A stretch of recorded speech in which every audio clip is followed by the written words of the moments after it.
Shoutout po kay Sir Jimmy Escolano at kay Sir Joshua Escolano. Shoutout din kay Sir Romel San Jose. At kay Sir Jomeli, shoutout din po.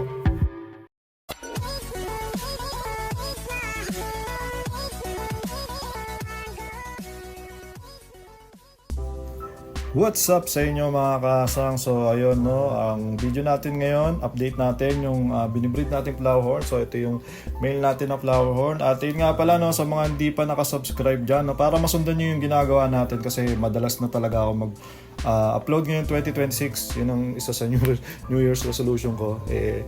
Subscribe na kayo para makita nyo yung mga ginagawa natin. So ito na nga yung eggs. At kung makikita nyo, puti na lang yung mga natira dyan. So meaning, yung mga kasama nila dyan na nakadikit, nag-hatch na. So ipakita ko muna sa inyo yung mga eggs na nakadikit pa rin. So meron pang konting nakadikit na eggs at meron lang mga puti-puti dyan. So ayun ang maganda dyan, no? Kasi pag nag-hatch yung ating mga flower horn, nalalaglag sila dun sa sahig.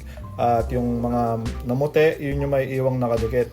So ito na nga yung mga nag-hatch natin. Medyo bago-bago pa to, siguro kanina lang to, no, mga ilang oras pa lang.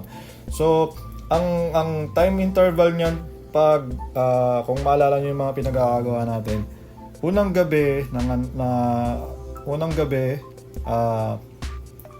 nag-breed sila. Tapos kinabukasan, umaga inalis ko yung female, gabi inalis ko yung male. Tapos inilipat ko, hindi ko pala inalis yung male, inilipat ko yung eggs. So, pang tatlong gabi, ayun, walang nangyari. Tapos ngayon umaga na. So, parang ilang araw ba yan? Parang 2 araw mahigit yung interval na nag-hatch itong ating mga flower horn fry. So, meron na naman tayong batch 3 na ito, no? HB12 batch 3. Kasi same male and female nung HB12 yung nanay at tatay nito. So kung makikita nyo, may mga puti-puti pa rin na kailangan natin alisin. So kailangan kong alisin yung mga puti-puti na yan kasi pag humawa yan doon sa mga eggs natin na gumagalaw, pwede rin na mamatay pa yung mga gumagalaw na yan. So very crucial talaga ang stage na to sa kanila. Kung makakasurvive yung mga mga wigglers natin, ang ginagawa ko dyan, tinatanggal ko yung mga puti-puti at nilalagyan ko ulit sila ng methylene blue at wina-water change ko sila na konti lang, no, mga 10%. So ang dami rin ito, ang dami rin nag-hatch, almost 70%, ang tingin ko nga, mga 70-75% nung eggs na nandoon sa clay pot natin nag-hatch.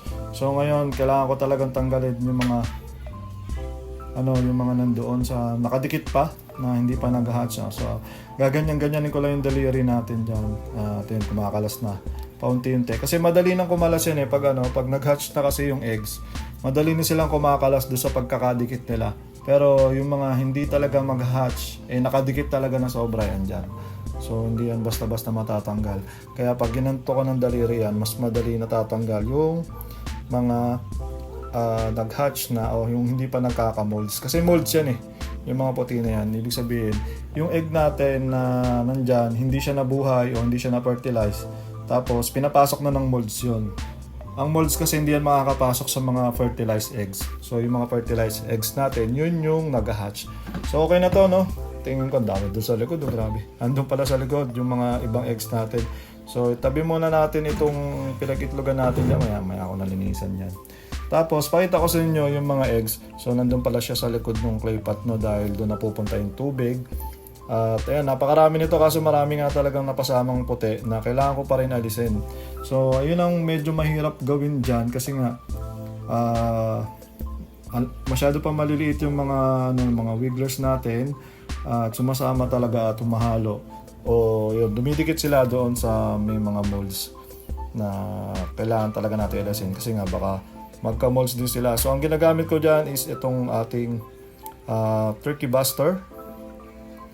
Ginagawa ko lang yung parang siphon, tapos inuunti kong kunin yung mga nakikita kong puti. So, matagal-tagal gawin to, hindi ko na-video kasi baka abutin ako ng 1 oras dito sa kaganto. Dahil medyo marami yung puti talaga. Ayan, no. Unti-unti natin piliin yung mga molds. So, ini-spray ko yan na ganyan para umangat. Kasi yung mga nagwi-wigglers natin, medyo medyo mabigat pa yan. Tapos yung mga molds madali yung gumaan. Pero ito nga, teka lang no, patayin muna natin yung pump natin. May higop yung yung ibang umangat kasi baka mahigop sayang din naman. So yung mga kasang itabi muna natin dyan yung ating pump. At yan, balikan natin to. Hindi ko mapapakita sa inyo kung paano ko tatanggalin lahat yan dahil medyo mabusisi at matagal-tagal.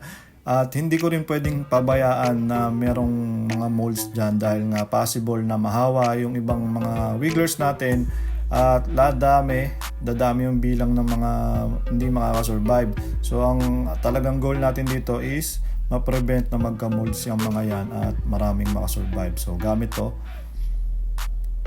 Ayan ang dami pa rin. Unti-untiin lang natin Medyo mahirap kasi pag hindi pa talaga masyadong nagwi-wigglers yan. Kasi parang kakahatch lang ito yung mga ilang oras pa lang. So mahirap kunin yung mga puti-puti. So tiyagaan lang naman At so umpisa lang naman mahirap to pag lumangoy na yan, madali na yan. At yun, siyempre pag lumaki na yan, magkakapera na tayo ulit. So ayun, ang dami na naman Ang dami ko na natanggal. Meron pa rin mga konti-konting mga puti-puti dyan. So bukas ko na lang tatanggalin yan o mamaya siguro pahinga muna ako. At marami pa akong gagawin din. So ayan hanggat maaari maubos talaga dapat lahat ng mga puti. Kasi nakakahawa yan Kaya yung mga nabawas na tubig dito sa tank, dadagdagan ko na lang ulit. Tapos lalagyan ko ng methylene blue. Alright, para hindi kumalat yung molds. So yun mga kasang nandito tayo sa harap at yun nga ang dami pa rin gustong umorder nung ating HB12 na wholesale. Ang problema hindi ko na talaga pwedeng ibenta dahil malilit na. So itong mga natira na to, meron pang kukuha dito ng dalawang set pa ulit. So tig 15 pieces yung kinuha.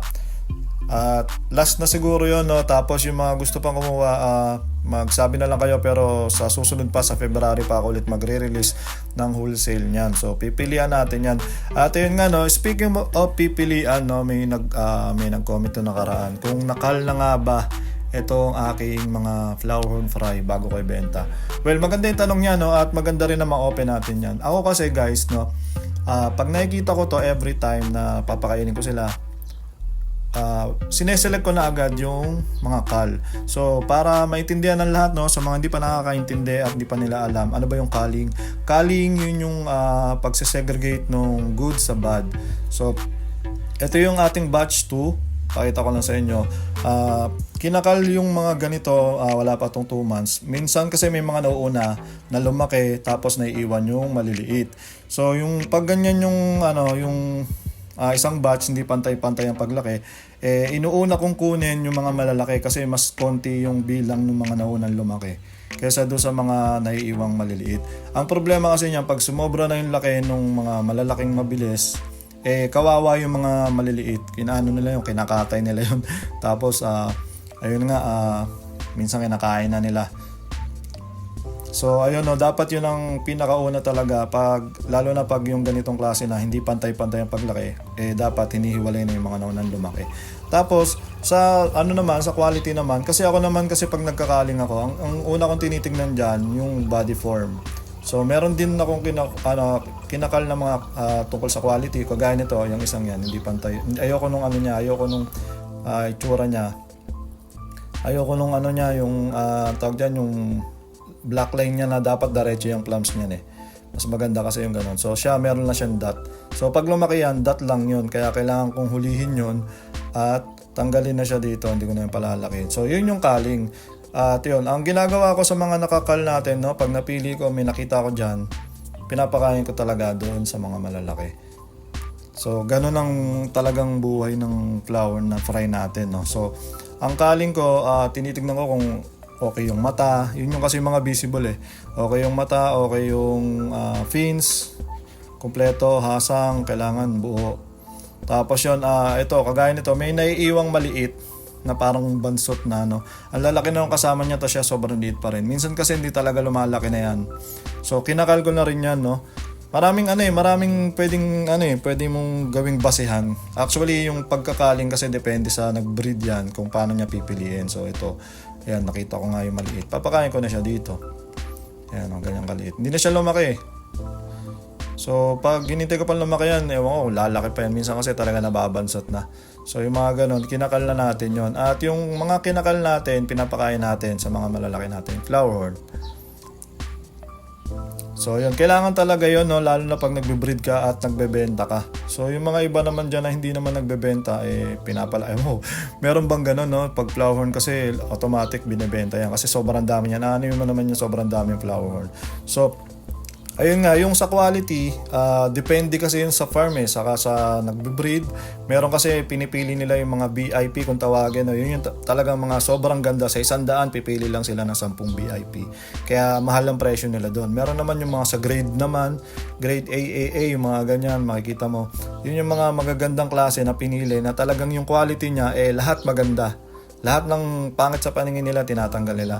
So ako naman nag-wholesale lang ako for wholesale na pet shop price. So ayun na, sana nag-enjoy kayo sa video na to at tapusin muna natin. Peace out.